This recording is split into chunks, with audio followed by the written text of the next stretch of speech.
Ready? Change. Ready? Yes. Ready? Ready? Ready? Oh, yeah. Good. All right. Good evening, everyone. Good evening. I'd like to call to order the meeting of the Forest Hills Local School District, October 22nd, 2018. Mr. Giuffre, if you please call roll. Mrs. Barber, Here. Ms. Choice, Here. Dr. Heiss, Here. Mr. Smith, Here. and Mr. Fruman. Here, please join me in the Pledge of Allegiance. I pledge allegiance To the flag of the United States of America and to the republic for which it stands, one nation, under God, indivisible, with liberty and justice for all.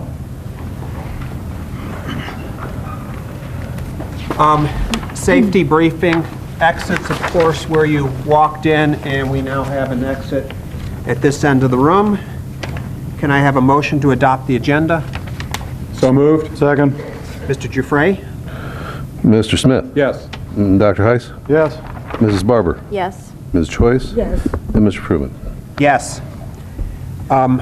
Item 3, approval of the minutes, 3.1 through 3.4. Can I have a mo- I'll make a motion to approve the minutes of the Business Advisory Council, September 13th, 2018.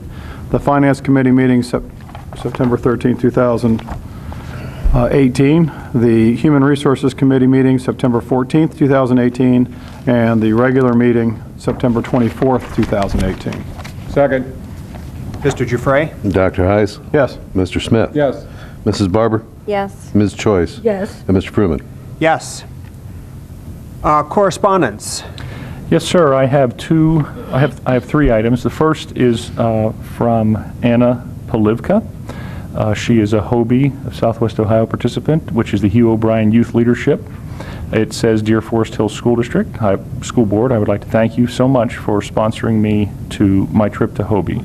Without your sponsorship, I would have never had this experience. At Hobie, I met so many amazing people, and I made memories that will last a lifetime."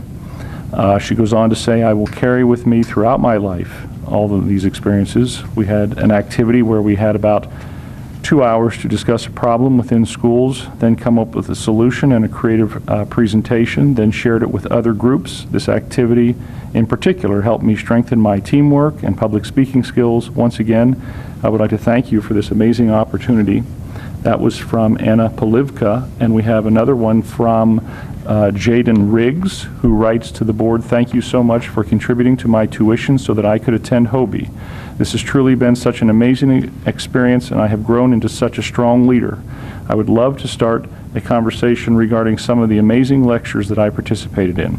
They were truly life-changing and could be incredibly helpful to other students in the district. Thank you again for this wonderful opportunity. Things like this don't come often, and I am forever grateful for this experience." And that was from Jaden Riggs. So both of those students participated, and that's a leadership conference that the board helps participate, or sponsor, I should say. Other things, I've received information. I think it's important for everyone to know how well our students are performing, and this is specific to athletics at Anderson High School as well as Turpin High School. I'm going to read through these rapidly, but I think that these are all notable and important, especially at this time of year. The football team has a record of 6-3, and they're ranked 4th. This is for Anderson High School in City Division II. They have multiple players nominated for Citywide Player of the Week. Volleyball ranked 11th in Final City Poll Division I rankings, and they have a Citywide Player of the Week honor. Boys soccer has a record of 11-3-2. They're ranked 4th in Final City Poll Division I, and they're in their sectional championship game tonight. That's why Mr. Fellows is not with us. They have also had multiple players nominated for Citywide Player of the Week. Girls soccer at Anderson High School is 14-3-1. They're ranked 6th in the Final City Poll Division I. They have their sectional championship game this coming tomorrow. Boys cross country is ranked 8th in the Final City Poll Division. Team placed 4th at district championships, which qualified them for regional championships this Saturday, and they also have had a player nominated for Citywide Player of the Week. Girls cross country at Anderson High School, Annabelle Clayton has qualified for regional championships to be this Saturday. Also, they have one player nominated for Citywide Player of the Week. Our boys golf went 6-0 in the ECC League at Anderson High School. They're ranked 6th in the final city pole division, qualified for the district championships for the first time in many, many years, so we congratulate them. Girls golf ranked 11th in the final city poll, and they do have a golfer that was nominated for Citywide Player of the Week. At Turpin High School, the entire program will be leading the all-sports standing for the ECC after this fall, which is fantastic. No team in their school finished lower than 3rd in the entire fall season. Girls tennis and girls cross country are ECC champions. Volleyball, boys soccer, boys cross country, boys golf, and girls golf all finished 2nd in the ECC. Girls cross country was district champions and has the best runner in the city. That would be Sam Bush. Girls cross country team qualified to the regionals. The boys cross country was district runner-up and has the district championship runner-up, and 2 of the top 4 players named in the area, Peter and John Morton. Boys cross country team qualified to regionals. That will happen this Saturday. The boys soccer has the ECC Player of the Year, Chris Workman. Caitlin Fisher finished 8th in the state in tennis. She was the Southwest District champion. And Elizabeth Chamberlain qualified to the district championship meet in girls golf. So that's what's happening in sports in the fall season at both of our high schools, and both high schools are doing a wonderful job, and we wish all of those students who are continuing to participate continued success, as well as our football teams that still have a few games to go. It's also important to let everybody know that on November 30th through December 2nd at Turpin Theater, It's a Wonderful Life, a live radio play, will be up and coming, and also at the Anderson Theater, November 16th through the 18th is Bat Boy, the musical. So many, many things going on, and these are all successes that I think are important for a meeting like tonight. Congratulations to everyone. Thank you. Mr. Dufresne? No And I have another item. Funny that you bring up the name Mr. Dufresne, because that's the item that I would like to provide to the Board of Education. Mr. Dufresne has been with us for several months now, and he came into the school district under very difficult circumstances, and he has done a marvelous job of sort of steadying the wheel, if I may say so myself. During his time here, he has not sat as an interim in the office waiting for the next treasurer. He has done many, many things. He has helped us with an electronic conversion of all of our purchase orders and all of the things that we do as far as purchasing are concerned. He has helped the board and the superintendent and others with private investment financing that made it capable for us to achieve new purchases of buses. Up to 30 new buses will be coming to the school district next year. And one of the things he was instrumental in is the grant that comes from the federal government that saved the district approximately $490,000. So I want to thank him for that. And also he was instrumental in researching walking property and doing some analysis on the cost of transportation locations in our school district, and we ultimately came to a conclusion on purchasing a transportation site, and he was helpful not only in the investment part of that, but in the strategy to try to help develop that facility so that at the end of next summer it's up and running. So we appreciate that. He's helped with the 5-year forecast and transitioning that. You'll hear a little bit more about that this evening. And he has also got us underway in the auditing process by making sure that all of the things that are necessary for a clean audit in the district are up and running, and he's met with the people and set the stage for that and organized all of that. He's been an integral part of our cabinet meeting, and he's been a big part of our district leadership team over the last few months that he's been here.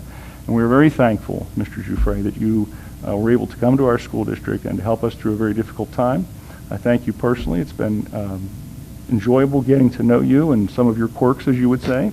But from me to you, and also I'm certain from the Board of Education, I want to thank you publicly for the work that you've done in the time that you've been here and getting us into a position where the baton can be handed off in a very comfortable and steady way. So thank you very much for your efforts. Thank you. Thank you very much.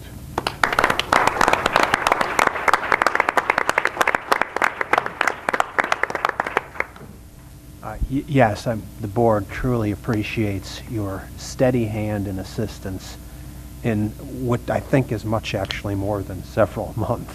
Thank you. Longer than I thought. Thank you. Thank you very much.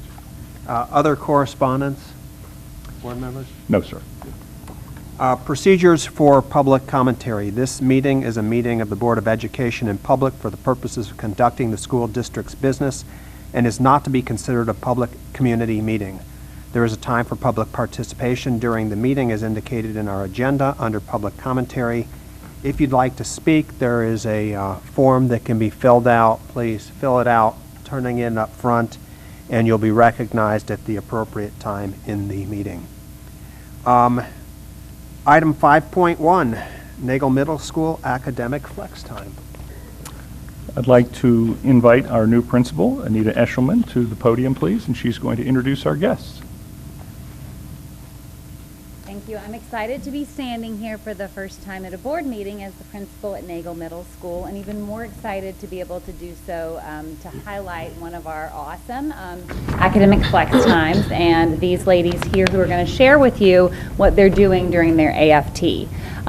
Just to kind of explain what that part of our schedule is, and to thank the board as well, because we've been able to refine our schedule with the new times, the new start times and the new end times. It's allowed us to better refine the changes to the master schedule that happened last year.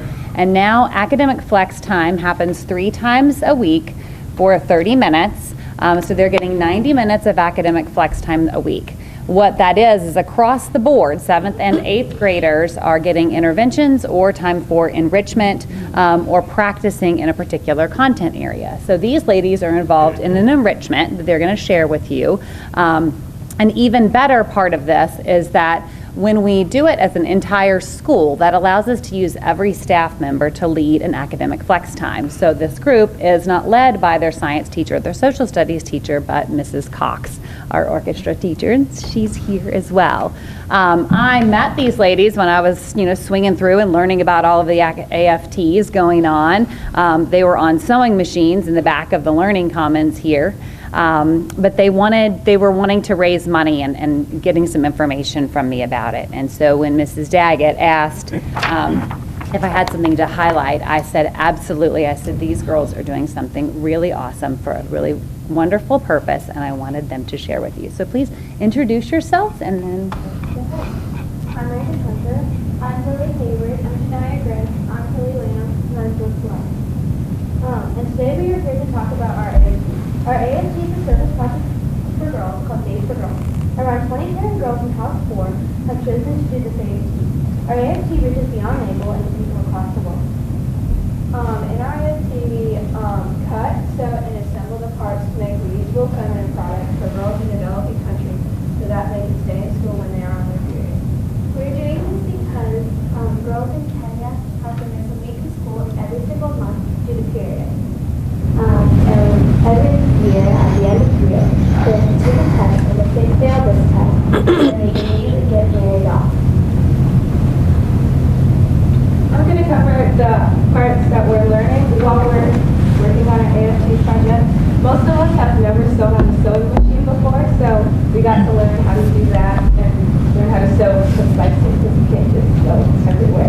So we have to learn how to sew precisely. Again, we also learned about measuring, and moving our templates, there's stuff very necessary, moving them to different places so that we can review the fabric. And then we also learned about working together and communicating more, because not one job can be done individually, and we all have to work together. We are working to be accurate and precise so that our product can last longer for the girls that really need it. During this experience, we have learned what goes into the sewing process, such as measuring, cutting, ironing, sewing, and a lot more. I'm going to show you some of the products that we've been making. So these are pockets, and in order to make these, we had to measure, cut, and sew them. And then these are the liners that also go into the pockets, and we had to learn to measure, cut, and sew around these corners. And this goes into the pocket like this.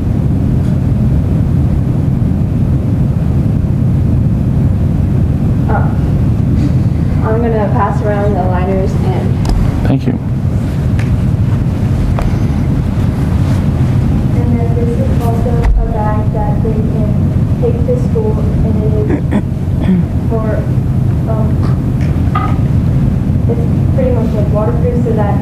when they are finished with them, they can put them in here and then take them home, and we also get other things to wash them. So tonight we are here asking for your help. We need several materials to make these kits, such as fabrics, preferably 100% cotton flannel, no dark tints or no animal patterns, girls' underwear sizes 10 through 6, cutting supplies like scissors, cutting boards, and more, and sewing machines, thread, needles, and we need so many things.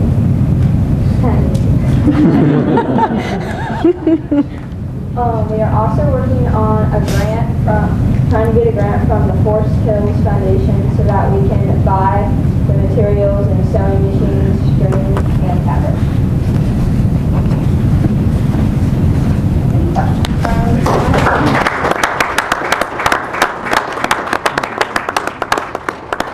I have a question.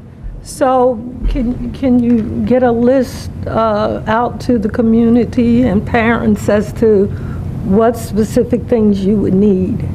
Yes. Okay, that would be helpful. It is absolutely amazing to me that you could come up with an idea that is so important and is so meaningful and will be helping children of your age and even young adults as they progress and mature in life. And I would have to say, though it is a sensitive topic, it certainly is one that you've taken seriously and one that you have done great work with, and I appreciate that, and I'm thankful that you've taken this on and that you were willing to share that with us this evening. Thank you all very, very much.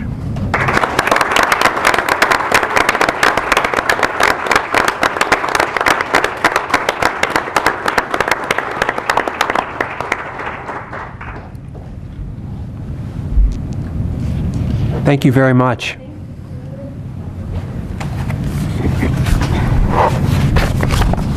Item 6.1, Presidential Award for Excellence in Mathematics and Science Teaching. Mr. Prebles?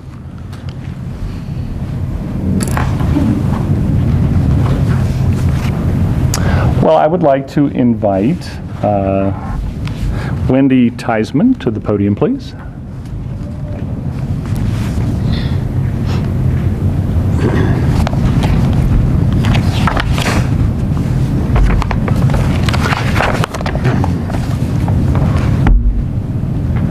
So we're not late, but we're a little late with this award because this happened this summer. And what happened was the White House Office of Science and Technology, OSTP and Policy, with the National Science Foundation announced 140 individuals across our entire country to be honored with the Presidential Award for their excellence in teaching or mentoring science, technology, engineering, and mathematics, which is STEM. And teachers in kindergarten through 6th grade this year will receive the Presidential Award for Excellence in Mathematics and Science Teaching. And Wendy was one of the individuals, one of the 140 individuals across this country that will be receiving this award, or that has received this award.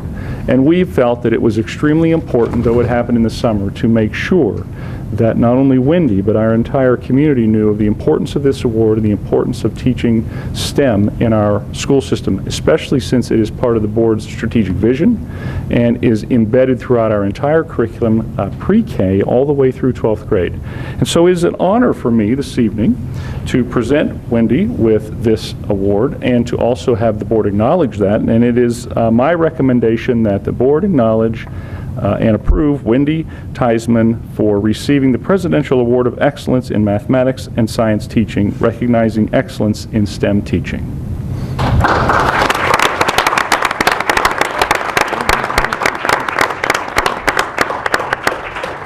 I'll have Wendy tell you a little bit about the experience and what took place this year.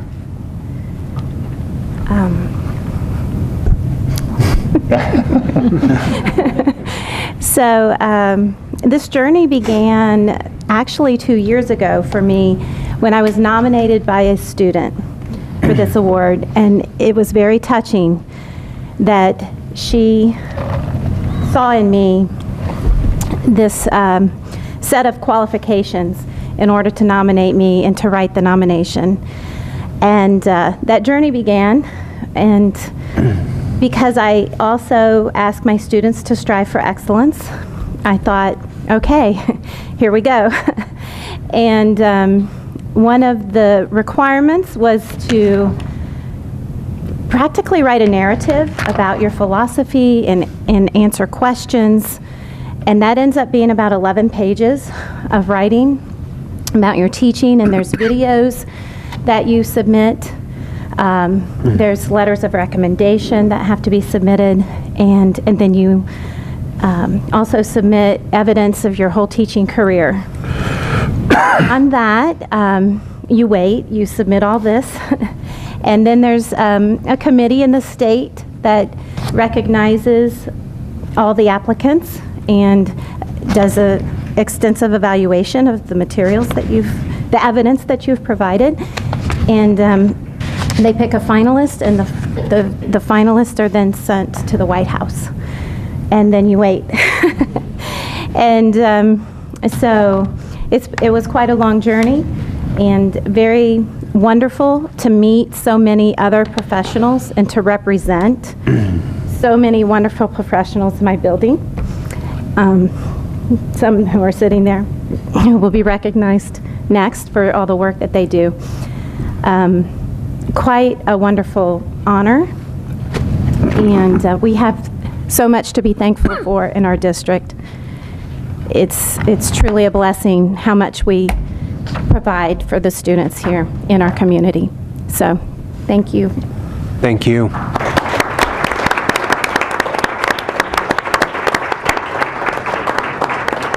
I would like to make a motion that we commend Wendy Theismann for her achievement and distinction, and a certificate of commendation be presented to her. A second. Mr. Giuffre? Ms. Choice? Yes. Mrs. Barber? Yes. Dr. Heiss? Yes. Mr. Smith? Yes. And Mr. Fruman? Yes. Ms. Theismann, did you really think you were going to get away without going through Running the gauntlet.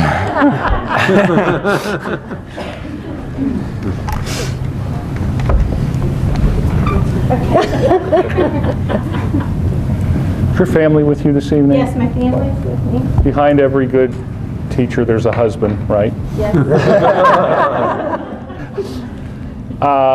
Husbands, sons, I want to tell you how important this is for us as a school district, obviously, to be honored at a board meeting. And you men and young men should be very proud of your wife and mother for all that she does for the students in our school district, and for this recognition that is a national recognition, which speaks highly of your mother and your wife and her capabilities. So it is really a pleasure, and we're pretty excited about this. Congratulations, everybody involved.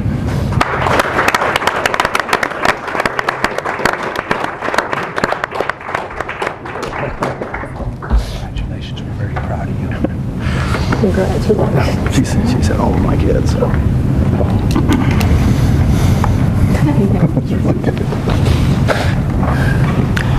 Item 6.2, PBIS awards. Ms. Ryan.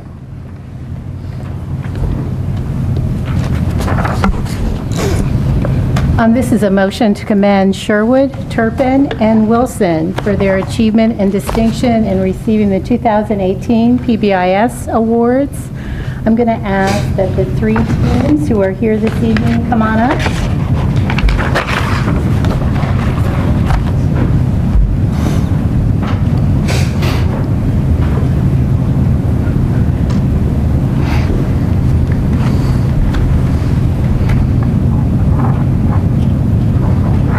All right, as we presented last school year, PBS follows the same principles as what we're implementing district-wide with response to intervention. We now call response to intervention MTSS, multi-tiered systems of support, which includes the academic focus. PBIS is the behavioral portion of this model to achieve combined social, emotional, and academic success. This systemic framework is built upon 3 tiers of intervention to address the building as a whole, which is considered Tier 1, small groups Tier 2, and individual students Tier 3.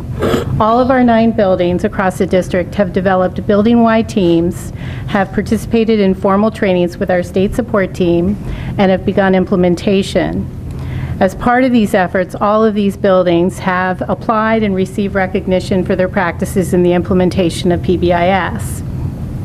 Tonight, we will be commending Sherwood Elementary, which has moved from last school year's the Bronze Recognition Award to the Silver Recognition Award. Turpin High School has moved from the Silver Recognition Award to Gold. And Wilson, another Gold Recognition Award for this school year. These three schools have been invited to the 2018 Ohio PBIS Showcase on November 29th and 30th in Columbus and will be recognized. And before we receive the commendation, I'm going to ask Dan to start and introduce your team. Sure. Love to. Mike, and I'll talk, sure. So I think Natalie has a prepared speech, I think, correct? Yes. All right. No, but we're honored, obviously, to be here tonight accepting the Silver Award. We had a lot of people on my committee who were out today with family and friends, so anyways, you got the three of us. So my assistant, Tiffany Selm, Natalie Newton, as kindergarten teacher. On our committee, we also have Jill Ramsey, who's a 4th grade teacher, Emily Dick, who teaches 5th grade, Kate Beller's kindergarten, Lisa Knoll is a music teacher. Lisa Cranfill is our counselor. Who else am I missing? Amy Overby. And Amy Overby is our parent representative. And this year we started a student PBIS group as well. So they're not here today, but we're very honored. Thank you. Congratulations. Thank you. All right, Wilson Elementary, Gold Award. Okay, so being the newbie at Wilson this year, I'm really proud to have the opportunity to work with the team at Wilson and really learn from the amazing things that they do with the Wilson Way. So it has been an awesome journey so far. So with me tonight I have Jean Bodie, our school counselor, and then we have Jamie Fulmer, 4th grade teacher, Chris Frankus, 3rd grade teacher, Allie Bond, kindergarten. And then Denise Weber is our school psychologist, Brian Profit, intervention specialist, Sue Yates, 1st grade teacher, Sarah Smith, intervention specialist, Tricia Hauserman, 6th grade teacher, and then we also have a parent representative, Tara Rummel, who is not with us tonight. But anyway, just really excited to be here and proud of the team. So thank you.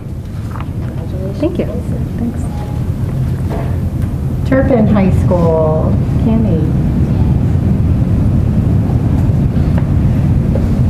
So we're excited to be here as well. We were super excited to hear that we won the Gold Award this school year. We are led by our team members, Carrie Urschel, our school psychologist, Kathy Polifka, who is our intervention specialist, Alicia Champion, who is our parent member, Adam Bridges, who is our social studies teacher, Cindy Briggingham, who is our school counselor. They do an amazing job with our core expectations. Carrie and Kathy really lead the way on our team, and we are very fortunate to be here tonight. Congratulations.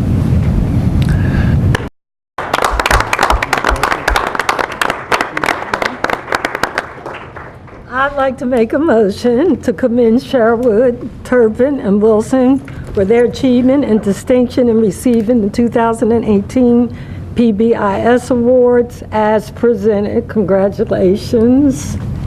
Second. Mr. Giuffre? Who was the second from, I'm sorry? Dr. Thank Heiss. you. Ms. Choice? Yes. Dr. Heiss? Yes. Mrs. Barber? Yes. Mr. Smith? Yes. And Mr. Fruman? Yes. Congratulations, everyone.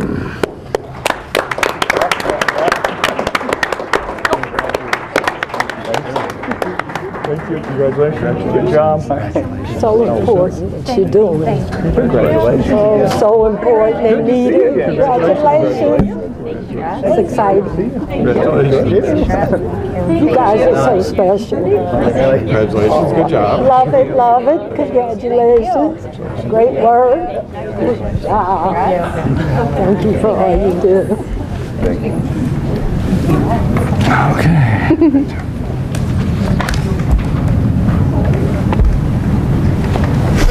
Next up is public commentary. Do you have any more than the 3? All right, 3 minutes each. I will time you, as always. If I cut you off, it is only because I'm trying to maintain the schedule and not because I'm trying to cut you off. First up is Mr. Dave Schaff.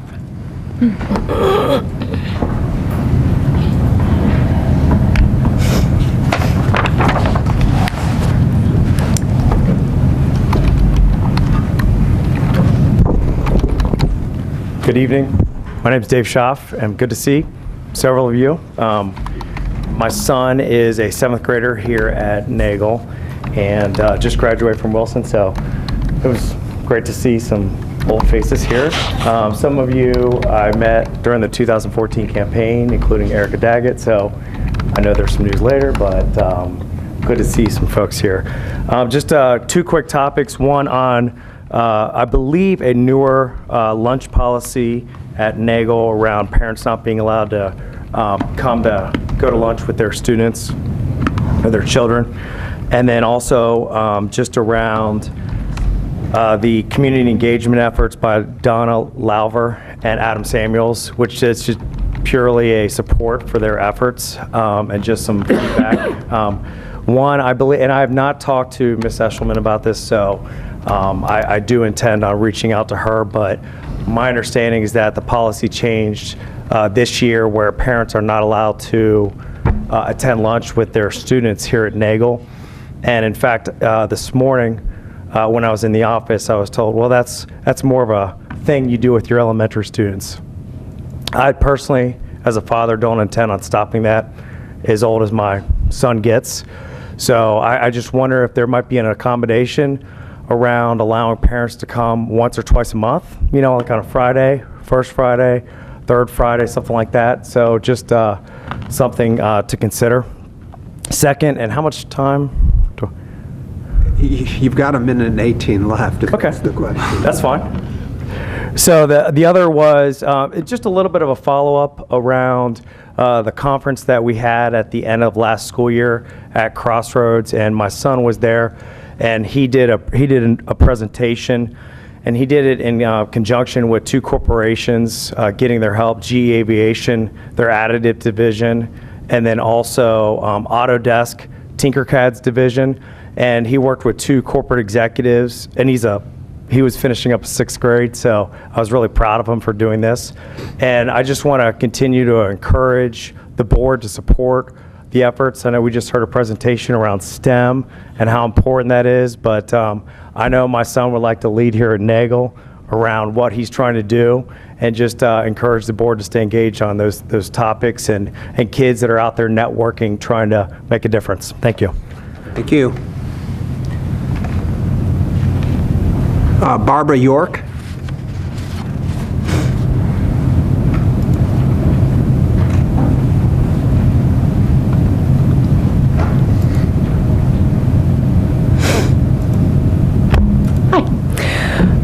So as I'm sure probably all of us know, the city of Cincinnati recently decided to change Columbus Day for this year, for 2018, to Indigenous Peoples Day.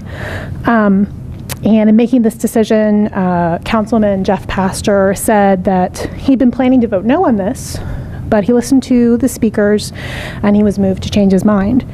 And so in hearing this, I was so happy for lots of reasons, but I was so happy and proud of those speakers because I recognized a lot of them because they were kind enough to come and speak at our school board meetings and at our branding meetings. And I was so happy and proud of them.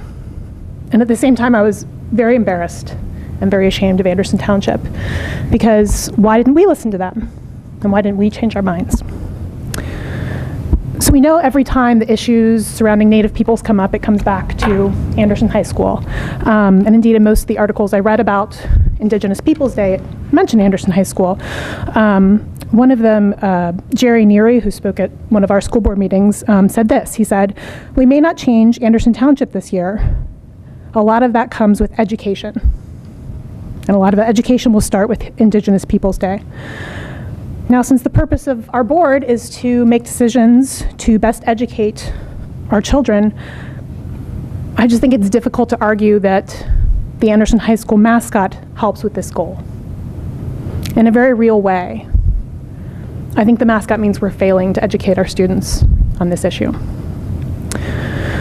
The mascot also puts teachers and parents in a very difficult position. The teachers work so hard teaching students about building community, about taking care of each other, and about this idea of being better, like Anderson High School's motto. They work so hard with this, and they do a fantastic job, and yet it's undermined because we have this high school that has a racial slur and a stereotype for its mascot, even though members of our own community have repeatedly asked us to change it and told us it was hurtful. So there's a disconnect that students pick up on. It's difficult for them to reconcile the teachers they look up to trying so hard and teaching them about inclusion and anti-bullying, but they see that that's not what the district is practicing. Why are we undermining their hard work? I don't see this issue going away. I don't expect that the next generation of parents and students at Anderson High School will all of a sudden become indifferent to this controversy. This is a public school we're talking about. It's not a private company, and it's not a country club. It's a public school. And so it should be committed to the best education for all students. And that means we must adapt and evolve, and yes, change that mascot. Thank you for listening. Thank you. Louise Loire.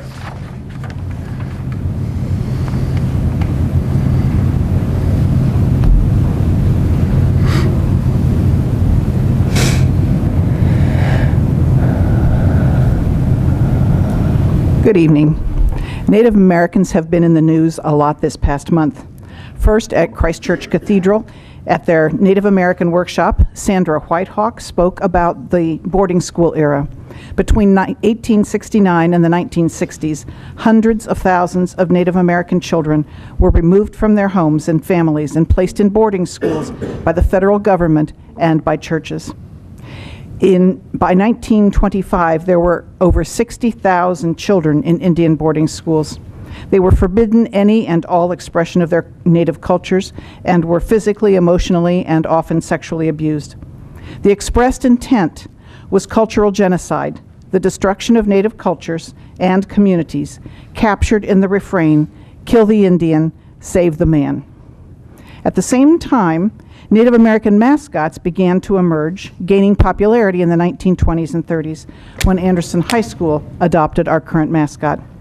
Teams weren't trying to support Native issues. They thought American Indians were on the verge of extinction. The Indian Child Welfare Act of 1978 was passed to give tribal communities control at long last over what happens to their children. But just last week, a U.S. District Court ruled that the Indian Child Welfare Act was unconstitutional.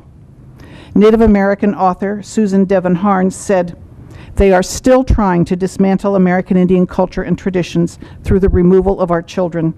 I don't believe any of those litigators care one whit what happens to American Indian children or families. They are at work to disassemble all the laws and protections provided by American Indian treaty rights. The bottom line is, economic interests want our land and the resources beneath that land. They always have. They are hiring legal experts to take away our kids to achieve that goal, like they always have."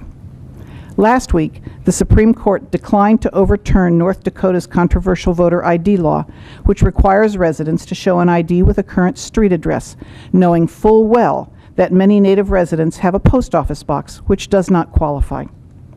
Native people are facing huge issues. But when the most consistent message about Native people that our students receive in school is a stereotype, a caricature of a Native American left over from an era when the dominant culture was working to annihilate them, how can our students learn the history they need to know to understand the essential issues like sovereignty, treaty rights, and child welfare?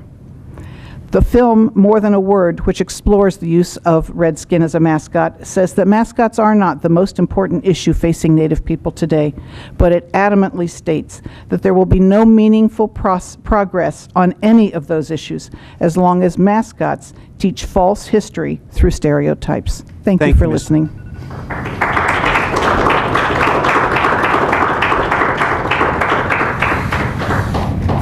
Thank you, everyone. Next up is our Human Resources Report. Ms. Carnahan.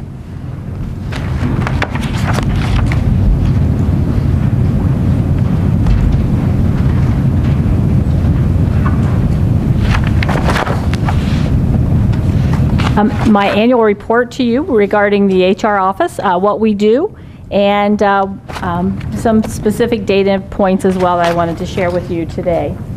Obviously here you can see these are the primary functions of our office, and we're going to go into each one of these a little bit more in detail. The next slide, this is our reconciliation, long promised to you, regarding the changes that occurred in our FTE count from the 2017-18 school year to the 2018-19. And you can see on the chart that we have had an addition of 2.86 teachers. And you can also see we've had several reductions in our classified staff, food service, transportation, other support, paras, for a total changeover from last school year to this school year of negative 7.73 FTEs. So at this time in October, our FTE count is 798.59 staff members. Just to give you a little bit of information about what caused those changes, for this school year, we reinstated a school psychologist at Nagel. What occurred was last year in August, we had a school psychologist who was unable to join us as we had thought was going to happen.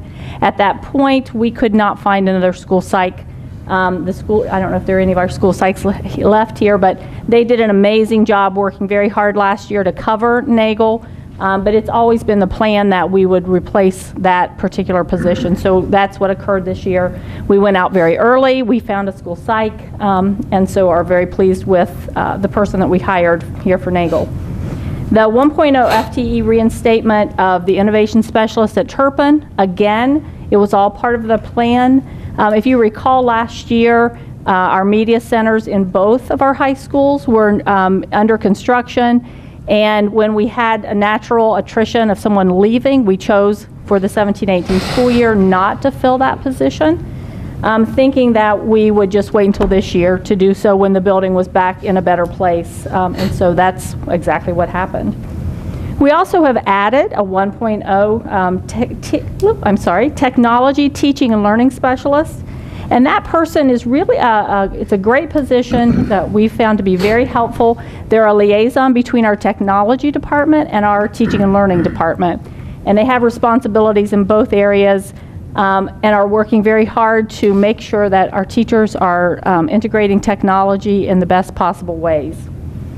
You might say, well, that's 3, and you said 2.86. There are some other little minor changes here and there, but those were the major reasons that we had the additional 2.86 in teaching.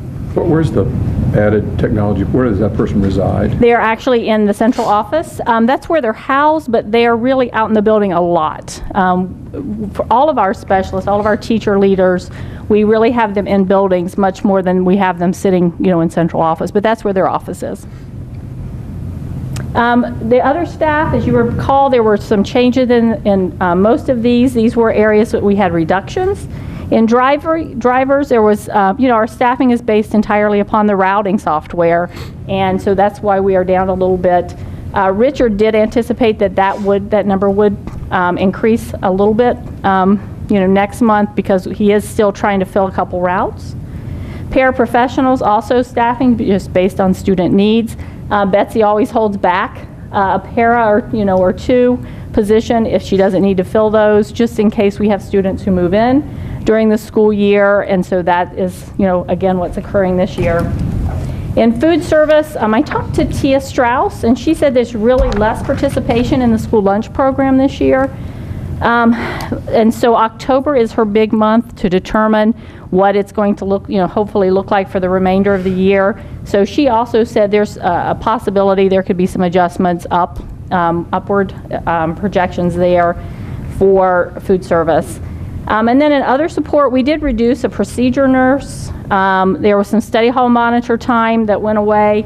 And we do still need to hire 1 part-time Title I intervention aide. You'll see 2 on the HR report later this evening, but there should be 3 of those. So we're still working toward that. Questions about any of that? Tell me about the school lunch program. Is that because students are bringing their lunch? I don't know the answer to that question. I just know that when I asked her, why their staffing was lower, she said students just aren't participating in the national school lunch program like they normally do. And so I'm going to assume that means they're bringing or they're buying, just the a la carte items. But overall, she said in two of the elementaries especially, the numbers are significantly lower. So, the next slide, substitutes. Just as a reminder to the board, through a contract, we contract our teacher substitutes through Comprehensive Sub Solutions. That's a part of the Hamilton County Educational Service Center. And we also hire our own support staff. So so if it's a bus driver sub or a custodian sub, those are all hired through Forest Hills. Teacher subs only are hired through the consortium. And at the bottom, I wanted to make sure that you're aware, because this is something that is not just a Forest Hills issue, but this is really across the nation. As the economy gets better, we are having a much more difficult time finding substitutes who want to work.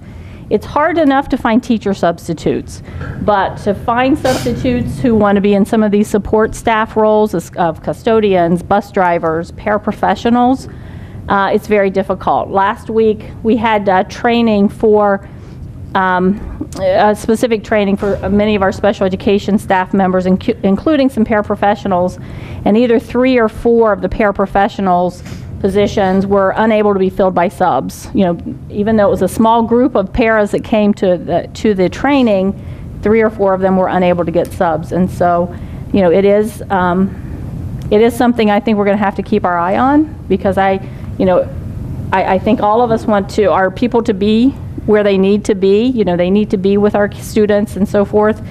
But, when people get sick and so forth, and we have some of these training opportunities, it is really important that we're able to get sub coverage, and it's been challenging, and I think it will continue to get more challenging.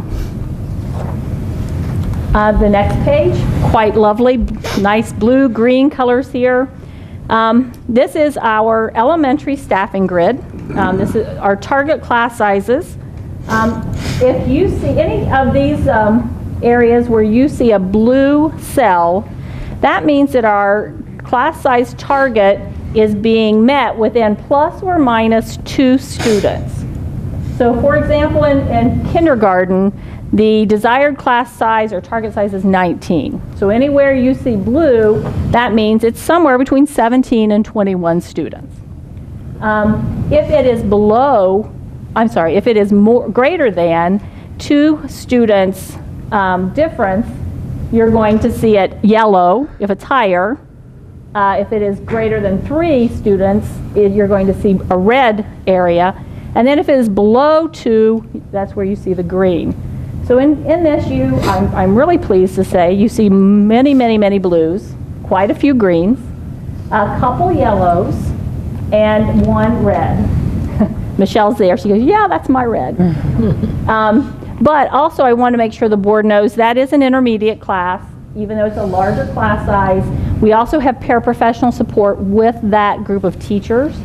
And so far it seems to be working with that extra support in there, somebody who can help with some of the tasks that need to be taken care of. So overall, when you look at the entire district as a whole, elementaries, only elementaries as a whole, our average class size is 21.56? Yes, 21.56. That's that far number in the white cell there. So I think this is something that since Scott has been here, we've worked very hard to make sure that we can meet these target class sizes to the best of our ability. And so I think, again, this is just a testament to the work of our administrators and the board to be supportive of that. What is in color is intensity of building for the average? What is that? What is intensity? Yes, thank you.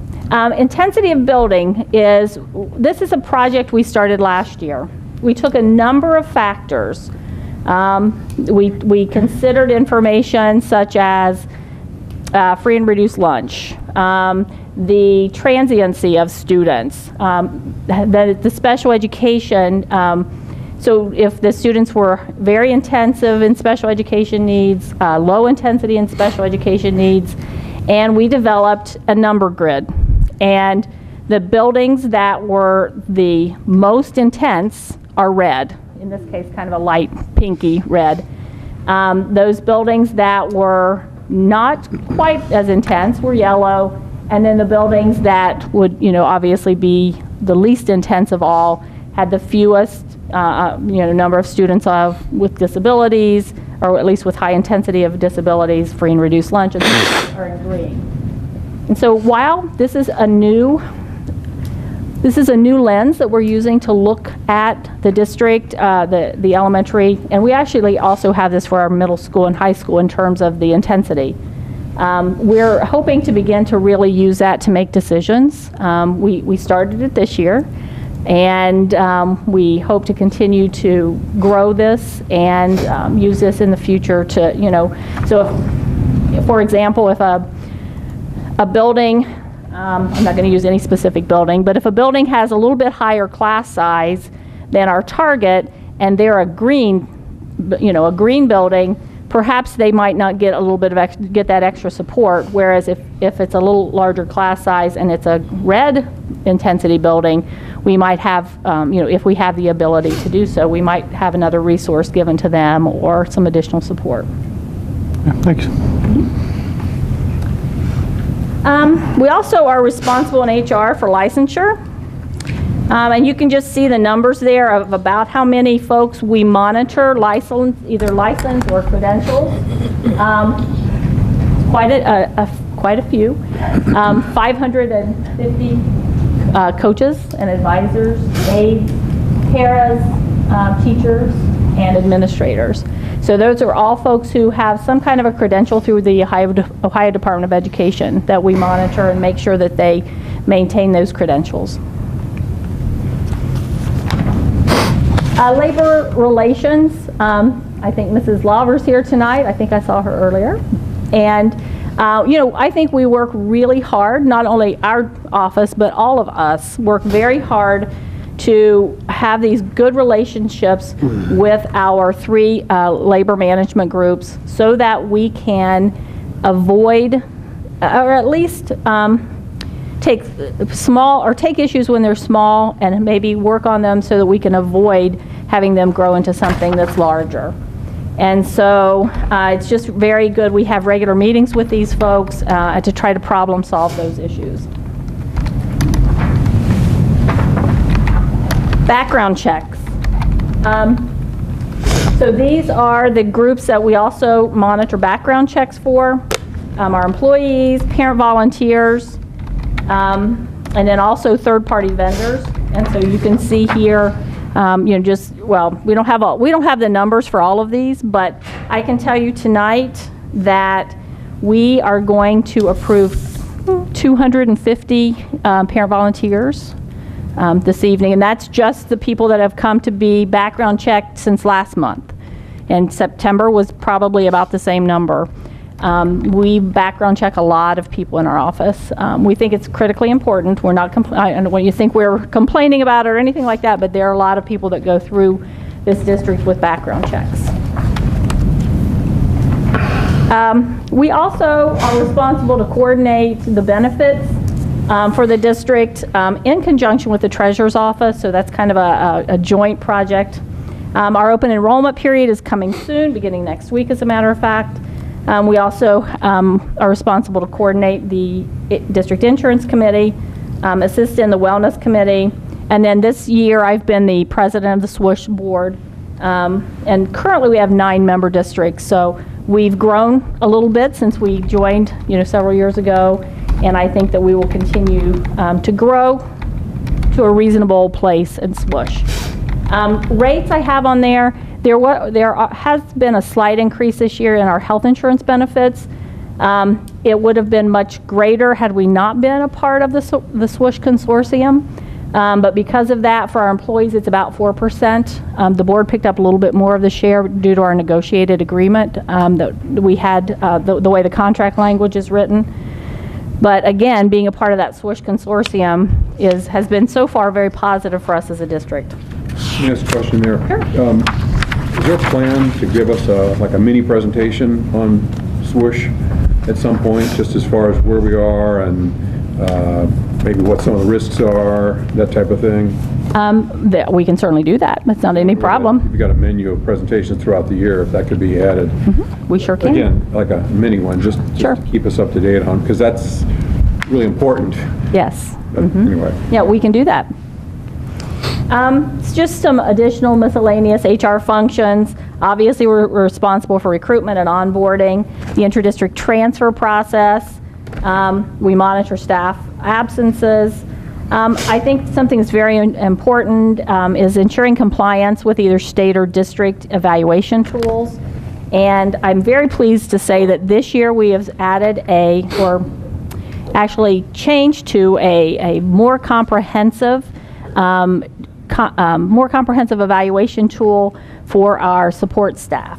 And so instead of a one-pager, which is what it looked like in the past, with a checkbox and, you know, the best you could be is satisfactory, which really did not make some people very happy. Most people want to be greater than satisfactory. And so we were able to put in a rubric-based support staff evaluation tool. First time we're using it this year. I'm sure we will, in the spring, go back and take a look at it, see if anything needs to be tweaked, but we're really pleased with that. The other thing is with new legislation that's turned into law at this point, the Ohio Teacher Evaluation System is changing again. And although it is not changing until the 2021 school year, Forest Hills will have an opportunity, as do all districts across the state, to participate in a pilot next year. Our committee is going to be meeting soon. I'm not sure if we're going to be requesting to be a part of that pilot or not. But 2021, again, there will be mandated changes. And then employee corrective action and/or discipline is also handled in our office. Succession planning. This is one of the parts I really wanted to talk to you about. This is exciting for me. We are ready to start our Leadership Academy. You may recall that 2 years ago we had an Assistant Principal Leadership Academy. And I thought that it went very well, as if you looked at any of the survey results from our APs, they were just, seemed to be ecstatic. And from that, we've had, some of our APs have moved into principal roles or other central office roles within the district. But this particular leader, and then, then last year, our principals and central office and assistant principals were all a part of a PD with Eric Twaddell through Professional Learning Communities. But this one that is beginning in November will be for teachers and administrators together. We have 13 teachers who were either nominated by themselves or were nominated by peers to be a part of this. We're also including our 4 assistant principals who were not a part of our AP Academy 2 years ago. So if they were hired last year or this year, they're also going to be a part of this year's Leadership Academy. It's a joint project between our Teaching and Learning Department and HR, and we're really excited about the people that we're going to have in there. It's for people who may want to be aspiring administrators, or maybe they want to be teacher leaders. Maybe they just want to be really great advocates in their own building for teachers. But we're looking for those people who are ready to step up. So again, very excited about that. Demographic report. I know this is everyone's favorite. If you remember, a demographic report was completed in 2016. There is one projected to be completed again in 2021. However, when you look at the results, and Susan, if you want to go on to the next slide, there are actually 214 students enrolled in Forest Hills this year, more than were projected as a part of the demographic report. But I think it's really interesting when you look at this to see how close they came to some buildings. Like Summit, they're only off 2 students. But then you look at Air and Mercer, and they're all 64 and 65. So it's, there's no real rhyme or reason to this. But just so the board is aware, this is something that we hope to use as a planning tool. But the reality is we've not really found it to be close enough yet to feel as if, that it's truly a great tool we can use. And certainly the farther out it gets in years, the further out, the more incorrect the information is. So I think there'll need to be a conversation as to whether or not we need to have this done in 2021. Is it really something that's worthwhile? For that? We do. It has never been close. If they happen to be close at Summit, it's just Pure luck. Pure luck, yes. We have been within 200 of 7,500 students for 30 straight years. How about, that's what it's going to be. Yeah. I mean, we went through at the last operating levy. We had a big group of people that said, you're going to be out 1,000 students in 5 years. Why are you paying for anything? And, no, we're right where we are. I mean, I don't know. I mean, it'd be nice to have something that we could rely on, but the only thing that's been reliable is that it's been unreliable. And this is not the same demographer. I mean, we've had 3 separate demographers, so it's We've not had like 15 different demographers. and since they I've all been are here, horrible. it's been 3, and all of them have been off. So I mean, we've been up, we should be at either 9,500 students or at 2,000 students if you look back through the 80s. I mean, but yet we've been right around 7,500 pretty close. Year in, year out. Yep. For As 30 long as years. I've been here, it's been that 8 years. Plus or minus about 200. But Right, yeah, that's what I'm saying, 7,500, 7,500 between 77 and 73, and it's been like that since 1976. So, anyway. But we're supporting our demographers.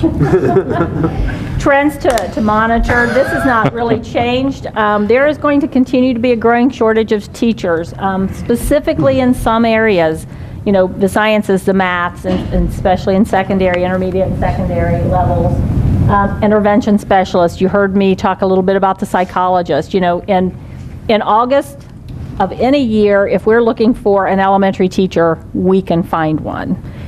If we're looking for an intervention specialist, a psychologist, a physics teacher, any of those, it's very, very difficult, if not impossible, to find a high quality person. Sometimes there's not even anyone in the pool.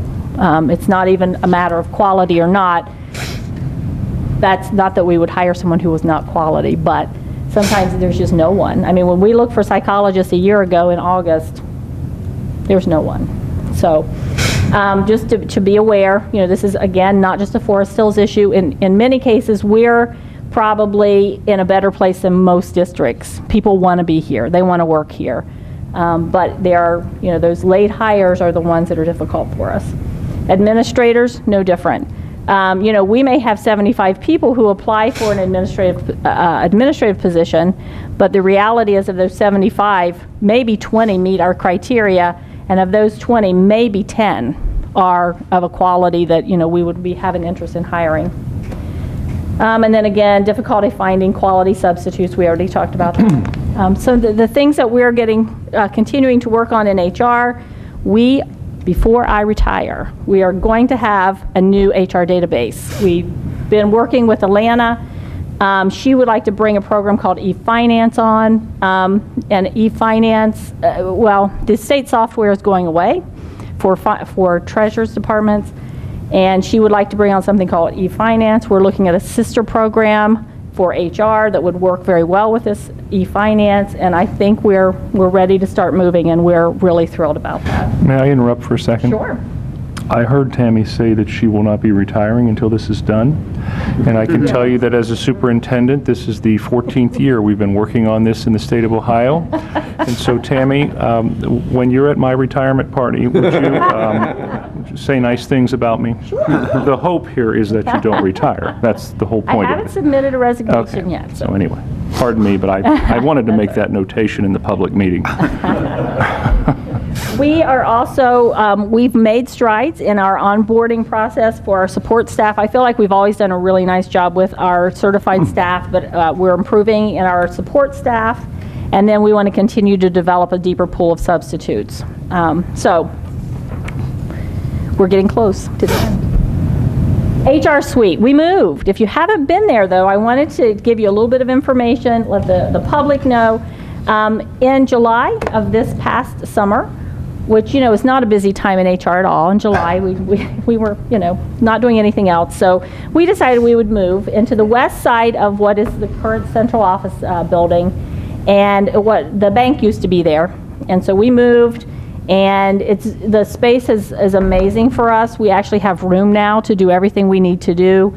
We have a lot of people in, because the registrar is there, we have a lot of people in there who come to do their registration and so forth.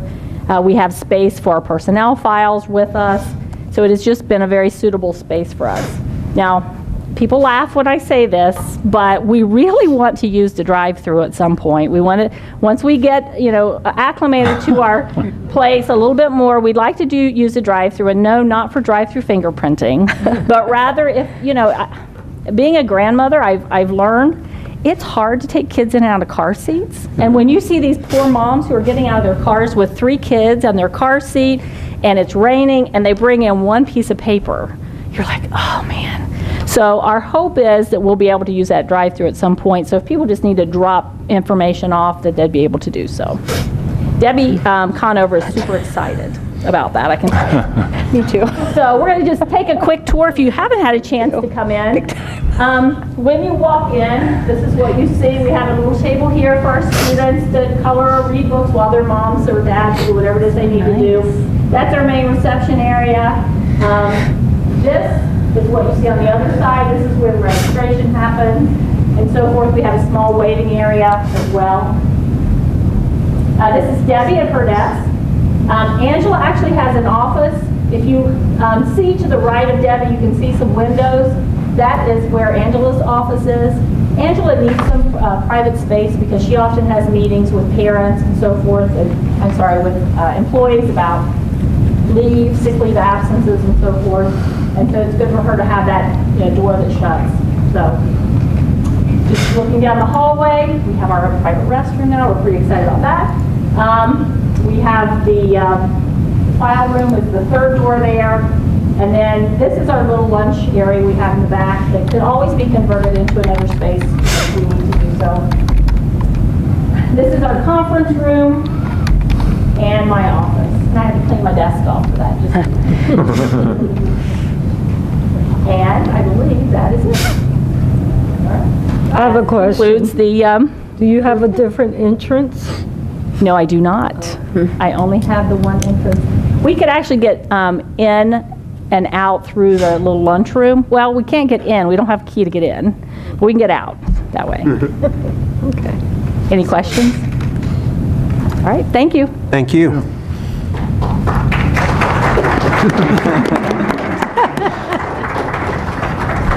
Item 9.1, board discussion. Board members, anything to discuss? I've got an item I'd like to add on the agenda for next month. Great Oak CEO Harry Snyder spoke to us last meeting, I think it was last meeting, and had some informal conversations with him about the possibility of having Forest Hill School District board representation on their board. And I'd like to get input from various folks, and like I said, I will have a follow-up meeting with Harry just to find out more information.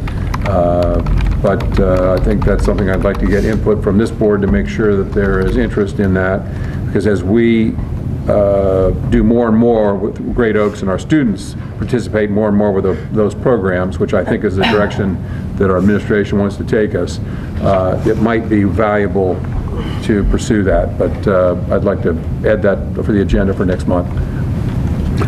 Also, Mr. Fruman, I'd like to remind the community members that the district's first Teletown Hall public engagement conversation will occur this Thursday, October 25th from 7 o'clock until 8 o'clock p.m.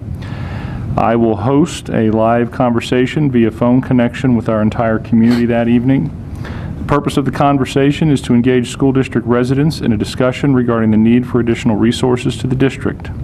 Later in tonight's agenda, Mr. Giuffre will share the district's updated 5-year forecast, and in Rob's presentation, he will clearly show that a board policy minimum cash balance requirement of $8 million will occur during the 1920 school year. So on Thursday, we will officially launch into a community-wide conversation That will include additional teletown and regular town hall discussions to determine the level of financial investment our voters are willing to contribute, as well as the terms. Would it be a 3-year, 4-year, the expected services, the desired changes that they would like to see in the school district? Will this occur in May of 19 or in November of 19 or later, if possible? Because at the end of the day, the school system is the community's, and their voices must be heard to better define what the future holds and what level of support it can endure. At this moment, no defined investment level has been determined. Therefore, no millage has been determined or even discussed. These bits of information will become more defined as the process unfolds. It should be noted, however, that if it is determined that a levy is to be placed on the ballot in May of 2019, the board must officially act on that in January of 2019. So on Thursday, I will share the district's finances, programming, and intended future. About 90% of the evening's content will be generated by the questions of those who call in.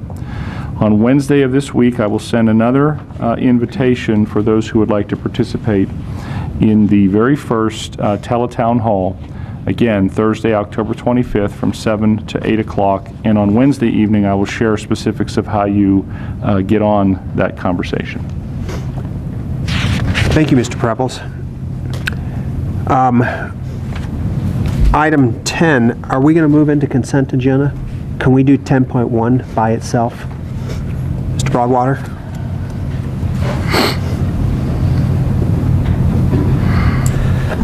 Good evening. Item 10.1 is for the Anderson site change order, and this is a change order we'd like to see.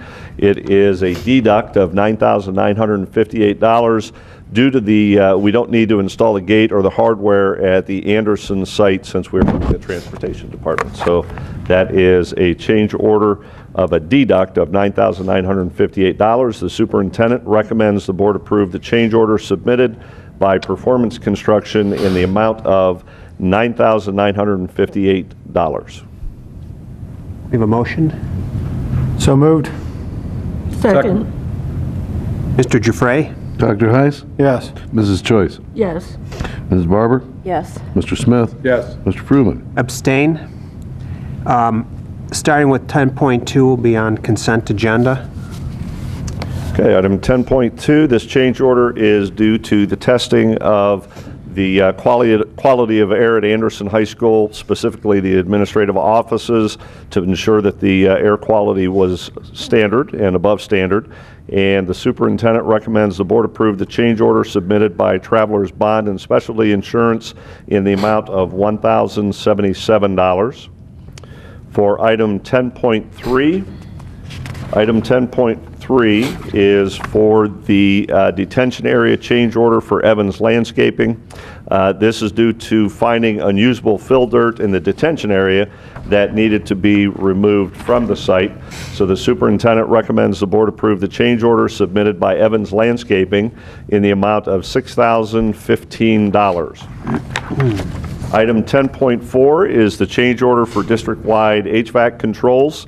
This was a kitchen exhaust fan that was needed in the Turpin kitchen area, discovered as we started to renovate this summer, that was left off of the drawings. And so for that change order, the superintendent recommends the board approve the change order submitted by Johnson Controls Incorporated in the amount of $2,909.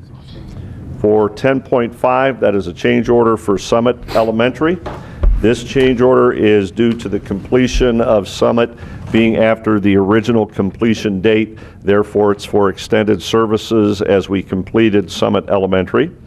And with that, the superintendent recommends the board approve the change order submitted by Mark Spalding Construction Company in the amount of $30,000.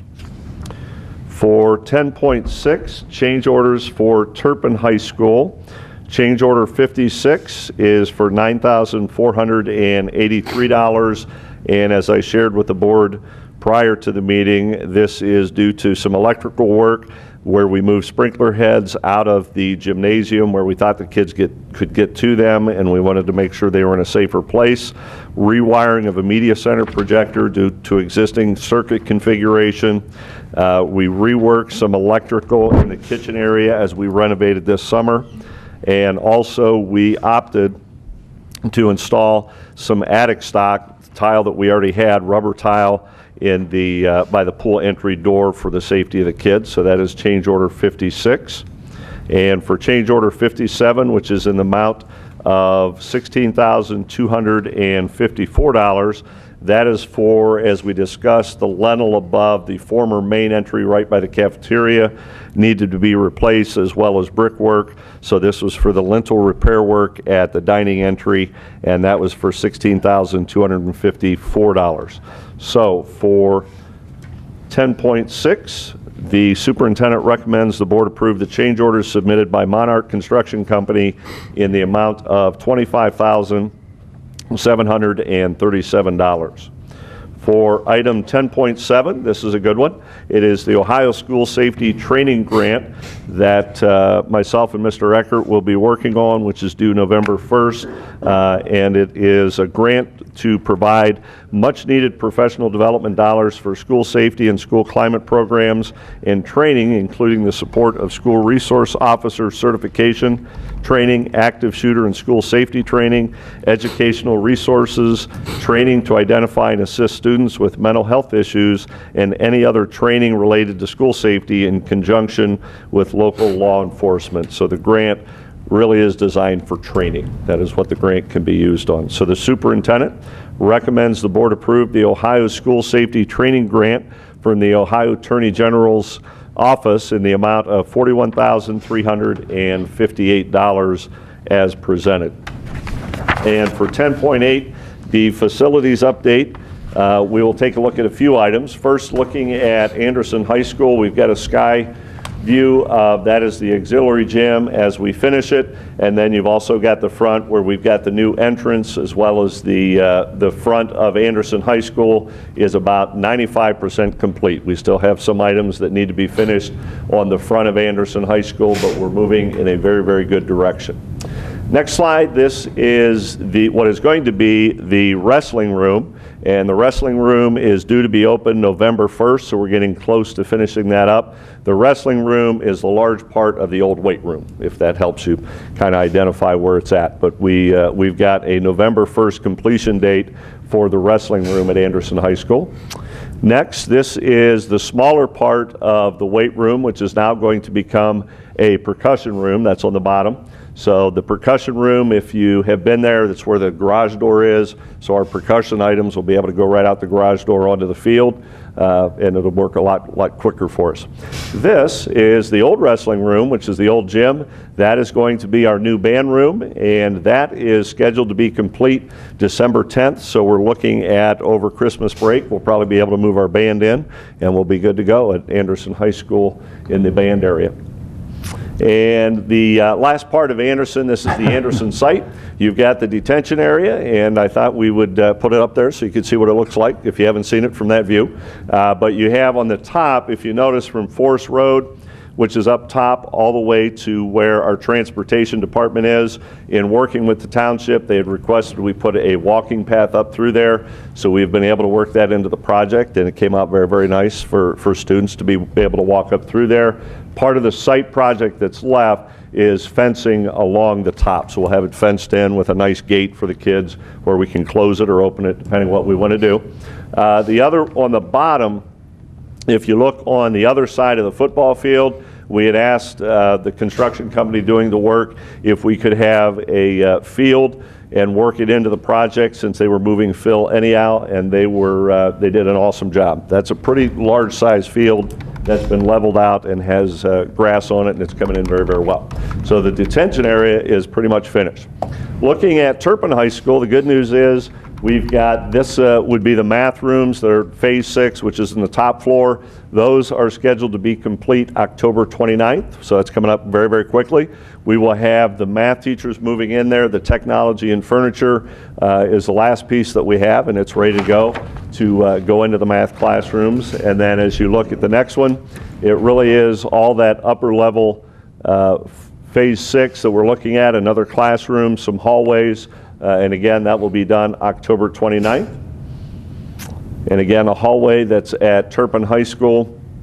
The last thing I would say is October 29th is when the math teachers that are currently housed in the auxiliary gym, those temporary classrooms, will go up into their classrooms. So the auxiliary gym is going to start the tear down probably beginning of November. And then the auxiliary gym, if you've been in there, a lot of that work has already been completed. The basketball hoops are up. It's already been painted. It's just a matter of taking down the walls, putting the floor in. And that work is scheduled to be complete December 1st, and Turpin project after that is all punch lists. So we are getting very, very close to completing Turpin as well. For the last slide that we have up here, go ahead and hit the next one there. We'll go ahead and go to the chart there. For the chart, what we put up every month is just to kind of see the progress that we have. If you look at September of 2018, you can see we had about $7 million left in the difference there for the program. Now at the end of October, we've got about $4.4 million. As you go through the numbers there, what we've got left at Turpin really is not a whole lot in the project. We've got some change orders that we're going to be looking at Turpin that we will have to work through. And at Anderson, we have a completion date of August 15th of 2019, so we will be complete with that. That's going to be a lot of work over the summer. What we're going to work through are locker rooms, and the big thing is getting air conditioning, much needed air conditioning in the gymnasium at Anderson High School. So we will have the whole performance art wing complete before we get to summer, and then through the summer it's locker rooms as well as the gymnasium. Last thing that I will say is, as we look at transportation, I can give a better update probably next month. December 1st is when we are able to actually move in and start taking a look at it. We're going to meet with architects. I can tell you that our transportation department, our drivers and our supervisors have done yeoman's work without a central location, and they are starting to get excited about being able to be there, and we'll start taking a look at that here shortly. And that concludes. Thank you very much. Questions? I move to approve items 10.2 to 10.7. Second. He's going to abstain on the Human Resources report. That's why I did it this way. Thank you. Is there a second? Yes. Mr. Giuffre? Dr. Heiss? Yes. Ms. Joyce? Yes. Mrs. Barber? Yes. Mr. Smith? Yes. Mr. Fruman? Yes. Human Resources report. Ms. Connerhan?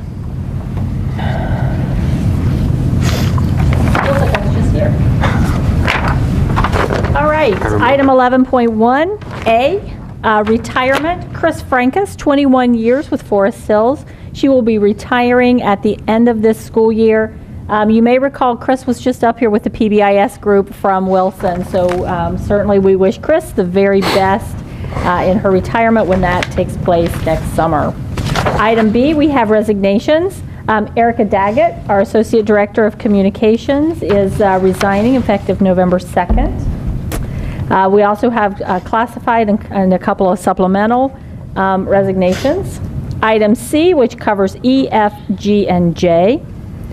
Item D would be a change in salary. We received additional information from Winton Woods with regard to his experience, which is why you're seeing this change. Item E, appointments. And just to remind you, these additional staff members were included in the FTE reconciliation. It's item E, classified staff for their regular contract. Item F, special services appointments. You will see this on page 3 and 4. Page 5, item G. These are our coaches, advisors, and consultants from pages 5 through 8. Bless you. Item H, student teachers and interns. Item I, volunteers, and I did double check, it was 252 volunteers that you're seeing on here, pages 8 to 11. Item next. J, substitute personnel, again on pages 11 and then 12. And the reconciliation of FTE from 17-18 to 18 of October was reduced to 798.59. The superintendent recommends that the board approve the personnel items as listed. We have a motion separately on 11.1. So moved. Second. Mr. Giuffre? Mr. Smith? Yes. Ms. Joyce? Yes. Mrs. Barber? Yes. Dr. Heiss? Out of abundance of caution, although I don't think I need to, I will abstain as my wife is on the volunteer list. Hey, Mr. Fruman? Yes. Item 12.1, teaching and learning. Mr. Fruman, if I may, before we get going, related to human resources, Erica Daggett is in the room right now, and I wanted to mention a few things about Erica as well, since the opportunity that she has to move on to a role that is interesting to her and will afford her with new challenges. She will not be with us at the next board meeting, and so I wanted to make sure before she got away from us that we took the time to acknowledge her contribution to the school district over the past few years. So Erica came to the district in July of 2014, and she absolutely hit that ground running. And although it's been just a short 5 years, it probably seems like 50, because there's been a lot of things happen in that short time period. And one of them was she was very instrumental in helping the school district be successful with its communication regarding the bond issue. And everything that Mr. Broadwater talks about, and all the others that step up to the podium to talk about the great things that are happening in our building, she was helping us design how to communicate that to the public. And so much of this work also has your thumbprint or fingerprint on it, and I want to thank you for that. Also, she's been instrumental in the district's strategic vision, making sure that the components of that have been communicated not only to the community, but to our students and to our staff. She was, as I said, a big part of the 2014 bond levy.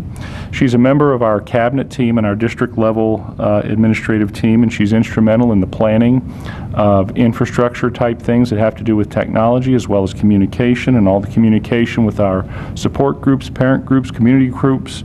Erica works with them very closely and helps them understand the policies and the guidelines of the school district, and works with people to try to streamline processes so that we can accomplish what they need to as organizations and what we need to as a school district. And she's always very mindful of the safety and security of our students as well as our staff. Erica is the person who coordinates all of those newsletters that come to people's homes, all of the videos that are informational, that provide additional things that we might not see on an everyday basis.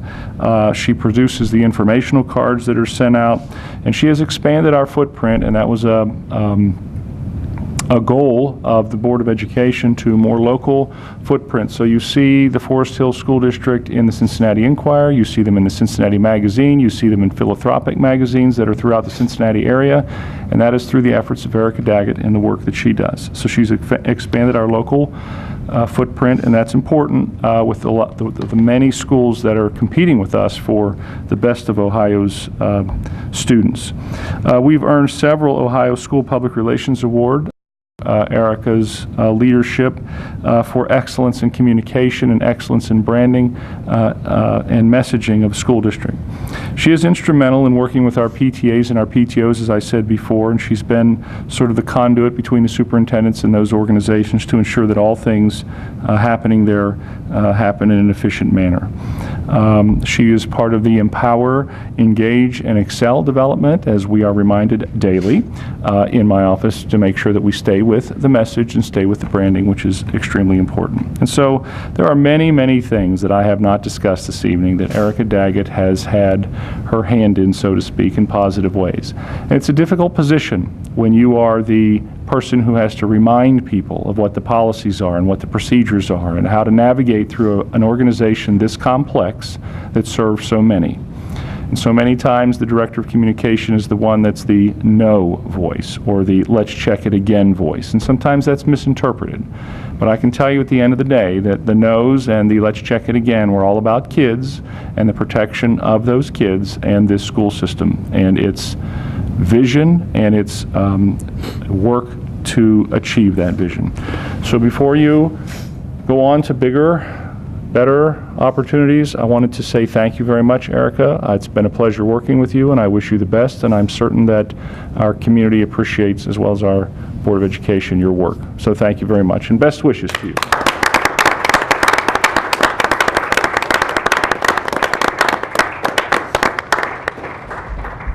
I'd just like to add a quick personal thank you. Erica helped me through when I was president of this board, through a very difficult and unusual period of time, and I'm eternally grateful for your support during that period, so thank you. Thank you, Erica.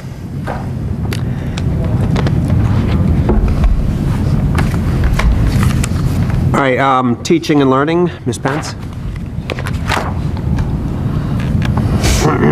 Good evening. We have two items for this evening. The first item, 12.1, is the Language Arts books for grade 9. It's a motion to approve the book titles for Language Arts grade 9 as presented. The books listed have been on review in the Teaching and Learning Department at Central Office since the September 24th, 2018 board meeting. The superintendent recommends the board approve the Language Arts books titles as presented. And then the second item, 12.2, outdoor education program for Camp Kern. The Forest Hills School District proposes to continue its outdoor education program this school year. There are 3 sessions to be held for 5th grade students from all elementary schools, and these will take place in May. The cost per student is $140 to be paid by participating students. Provisions are in place to provide full and partial scholarships for students who need financial assistance, and the superintendent recommends the board approve the outdoor education program for the 2018-19 school year. Thank you, Ms. Pence. Any questions? No, thank you.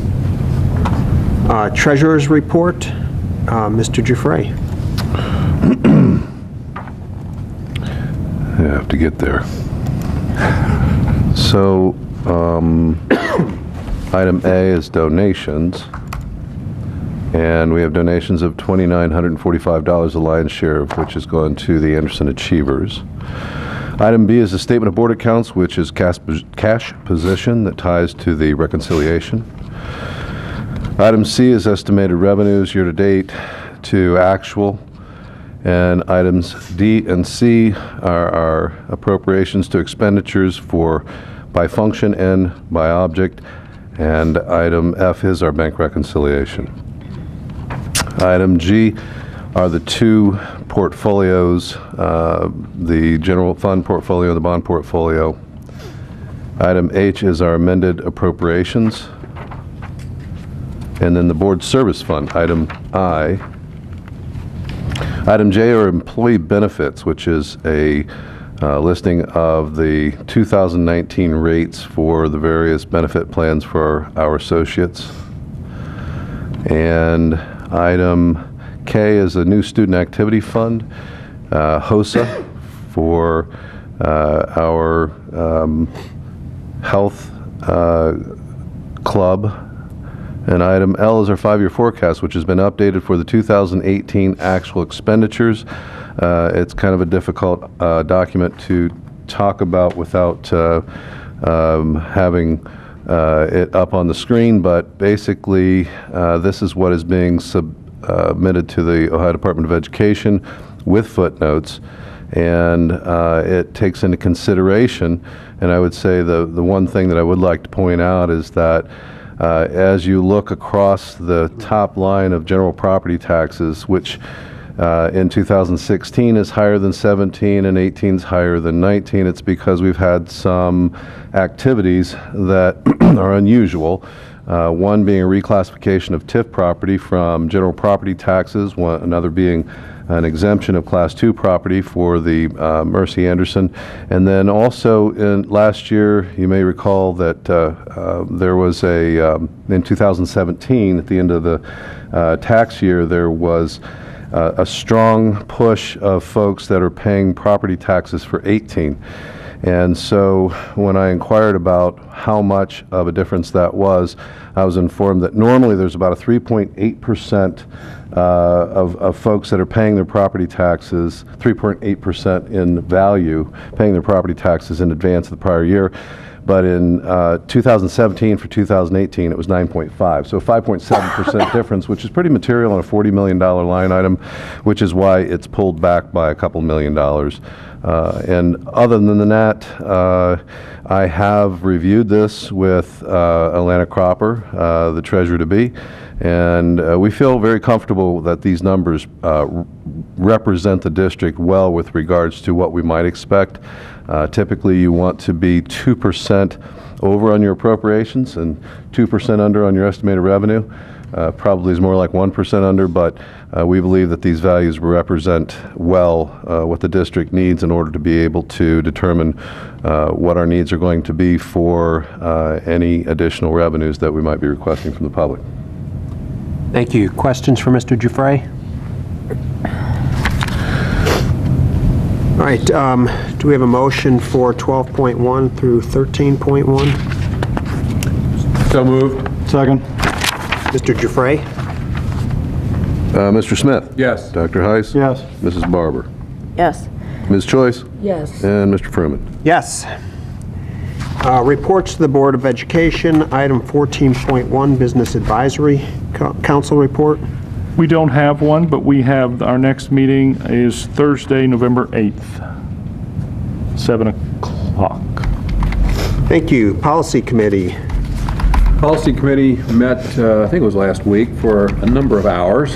And if you look on page 13, you'll see we have a long litany of policies we're putting in front of you for a first reading today. I do want to point out the second one that's in the list, conflict of interest. Mrs. Monk has provided a hard copy for you here. Just to be clear, this is not in policy yet, but it's being proposed. This is one, and by the way, I think every one of these were something that was mandatory. So we do have some opportunity to make slight adjustments, but the gist of the policy is something that came down as either federal or state, that there's a requirement through Neola. But I did, like I said, the conflict of interest I thought might be helpful because there are some changes on what we can do as far as influencing, well, you can read it, decision-making for family members, that type of thing, which basically it's saying no.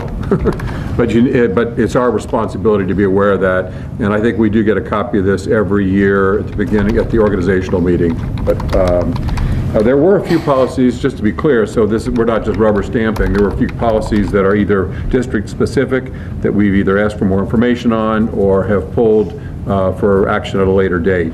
But Elizabeth, anything you want to add? Okay. That's our report, and again, this is first reading, so you've got a month to read through every word of these. And like I said, just in case you're wondering, Board, this is what it looks like. This is what we get to go through. That's all. Item 14.3 is the Human Resource Committee report. We didn't have a meeting. We reported last month, and of course, we had the detailed report from Ms. Carnahan. 14.4, Finance Committee. Yeah, the Finance Committee did meet last month, September 13th. Primarily, we were reviewing the 5-year forecast with an eye towards revenue for 2020, and we were having some discussion about whether the A-levy would be necessary in May, November, or possibly later, although that doesn't seem likely. I would suspect that based on input from the superintendent and what the superintendent learns and input from the treasurer, the Finance Committee will be making a recommendation to the board on a levy at some point in the not-too-distant future. Teaching and Learning Committee report, Dr. Heiss. Yeah, we've not had one. I believe there's a meeting November 6th. 8th, 6th. It's coming up. Yep. On one of those days. The 8th. 8th, yeah. Item 14.6, Safety Committee report. Ms. Barber. We just set our next meeting for December 13th. All right, excellent. You said December 13th? Yes. Forest Hills Foundation report. Ms. Stone.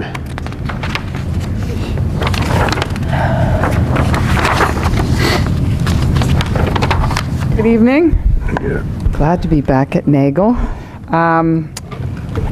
Okay, the Forest Hills Foundation Board met on October 10th. We talked about the soiree. The soiree was over. Everyone's very excited, and thank you for all who attended. We had a great crowd. A little smaller crowd this year because there was a lot going on that night, including 2 homecomings.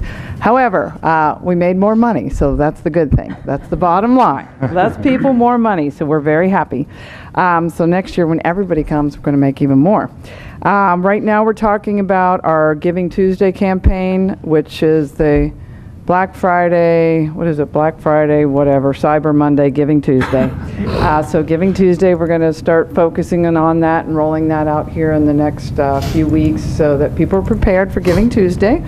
And we're also accepting nominations for our distinguished alumni for both Anderson and Turpin and a Forest Hill School District staff member. And those are starting to come in. Those are due by the end of November. So if you have anyone that you think has distinguished themselves in some aspect, please send those nomination forms in to us. The nomination forms are on our website.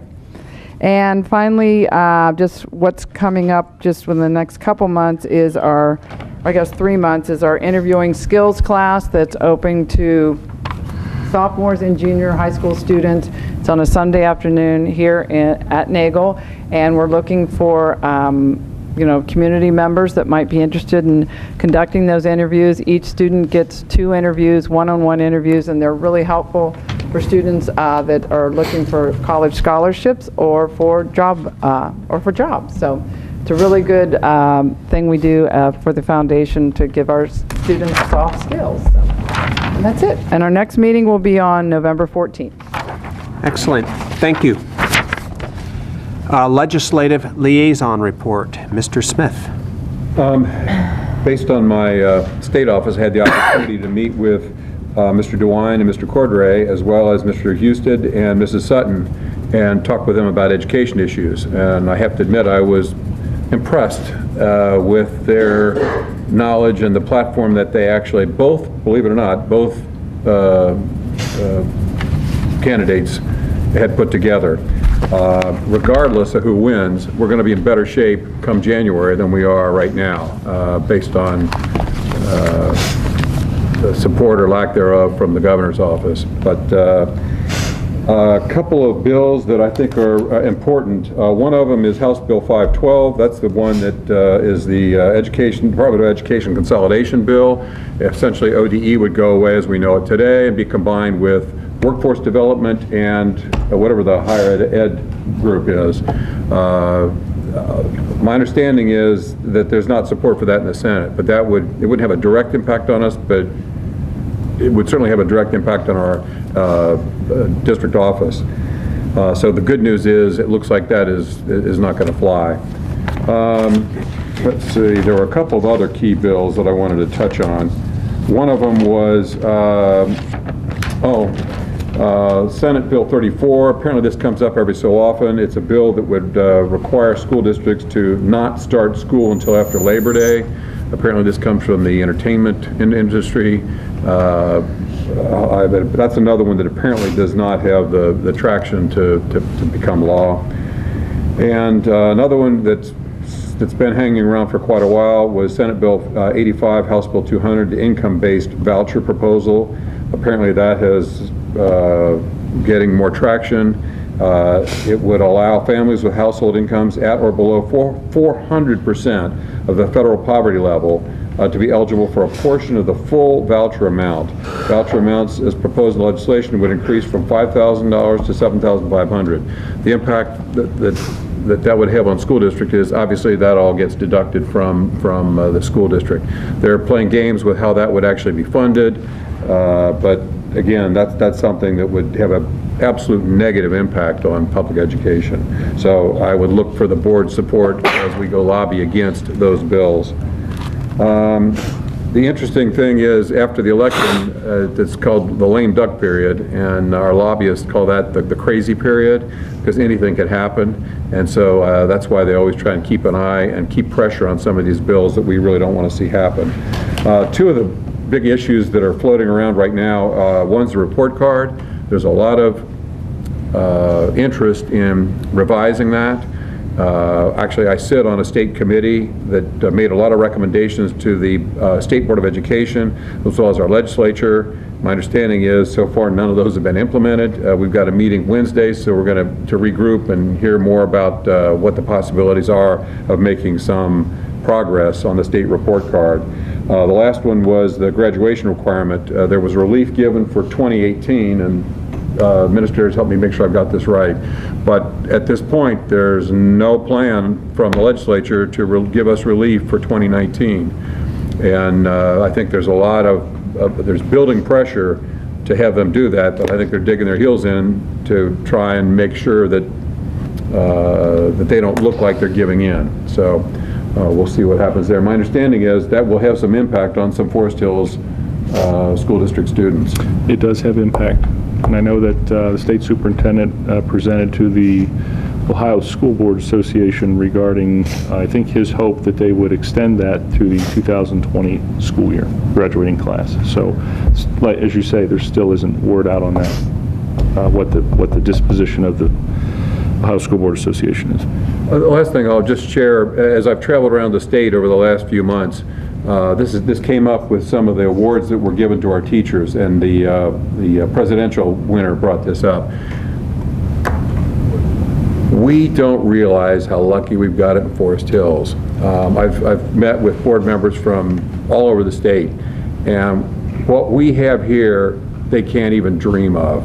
Forest Hills continues to be, in my mind, just the what's not perfect storm, but just the best. We've got supportive taxpayers, we've got supportive parents, we've got great students, we've got unbelievable teachers and great administrators, and I think we take that for granted. And I think you've heard me share that, and Forrest, you've mentioned it, and we've all shared that. But I got to tell you, it just drives it home.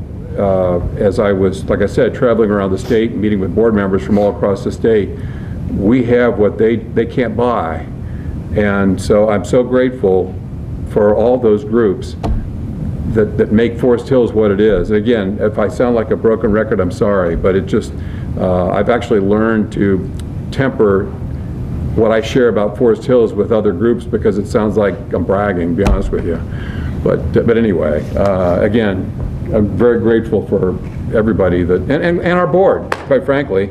I think we're very, I appreciate my fellow board members here, because not all boards in the state are made up quite the same way. But anyway, all right, that concludes my report.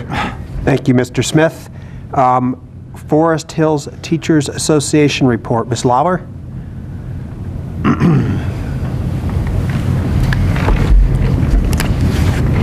Good evening. Mr. Smith, thank you. That was really a good introduction, really, talking about how great our teachers are, too, and our staff, and I agree with you and concur greatly on many of those things. Nothing's more rewarding to me tonight than to see the success not only of our own students, but also to see Wendy Tiesman and our Turpin Wilson and Sherwood schools being honored this evening as well. And I think that happens, like you said, sometimes it happens so often here, we take it for granted that that's not really a norm. So I do want to make sure I extend that as well. And also on behalf of the association, I know Erica, we want to make sure we say thank you as well. You came in during a very difficult time. I laugh about many evenings sitting in different opportunities with you, and congratulations, and we do thank you as well. I have three items this evening I just want to talk about just shortly. One is I'm going to share with you a building advisory committee, kind of an overview of what that looks like. I do have some handouts tonight in my good teaching role. A little bit about our OEA and national grant update, and then as well as a legislative opportunity to a couple of things there with you, Mr. Smith. So, Prebbles, if you would. My pleasure.